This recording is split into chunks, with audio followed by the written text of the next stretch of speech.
Hello guys, അപ്പോൾ അതാ രാവിലെ ഞാൻ എണീറ്റിട്ടുണ്ട് കേട്ടോ. മക്കൾക്ക് കൈകിട്ടൊക്കെ തന്നെ കേട്ടോ വന്നിരിക്കുന്നത്. അപ്പോൾ ഇന്നത്തെ ഒരു ഡേ മൈ ലൈഫ് ചെയ്യാമെന്ന് വിചാരിച്ചിട്ടാണ്.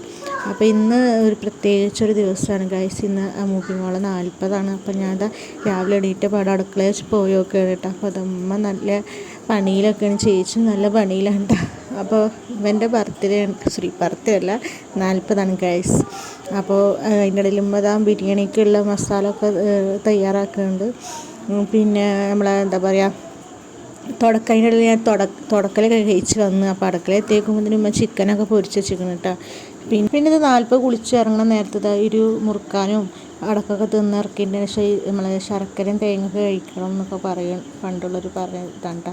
പിന്നെ നമ്മളിത് ബിരിയാണിക്കുള്ള മസാല ഒക്കെ തയ്യാറാക്കി അതിനിടയിൽ അപ്പത്തിന് അവർ വന്ന്. അപ്പോൾ ഇവർ കുട്ടിയും അവളൊക്കെ ഡ്രസ്സൊക്കെ മാറ്റി. ചേച്ചി ഒരു ഹായ് തരേണ്ട നിങ്ങൾക്ക്. നല്ല കമ്പനിയാണ്, നല്ല സ്നേഹമുള്ള ചേച്ചിയാണ് കേട്ടോ. നാളെ അവർ പോവും, അതിൻ്റെ ഒരു വിഷമമൊക്കെ ഉണ്ട്. പിന്നെ ഞങ്ങളെല്ലാവരും കൂടി ഫോട്ടോയും കാര്യങ്ങളൊക്കെ എടുത്ത്. പിന്നെ ചേച്ചിനായിട്ടൊരു ഫോട്ടോ എടുക്കണം എന്നപ്പോൾ ചേച്ചിനായിട്ട് ഒരു ഫോട്ടോ ഒക്കെ എടുത്ത് കൊടുത്തിട്ടാണ്. പിന്നെ നമ്മളെ ബിരിയാണിയൊക്കെ ഒന്ന് മുറം 10 ആയതുകൊണ്ട് ചിലയിടത്ത് 10ആണ്, ചിലയിടത്ത് 9ആണ്. ഇവിടെ 9ആണ് കേട്ടോ. ഞങ്ങളോടൊക്കെ 10 ആയിക്കണ്. അപ്പോൾ അവർക്ക് നോമ്പാണ്. അപ്പോൾ അവർക്കുള്ള ചോറ് അങ്ങനെ കൊടുത്തയച്ചു. പിന്നെ ഇവിടെയുള്ള ഞങ്ങൾക്കുള്ള ചോറാണ് കേട്ടത്.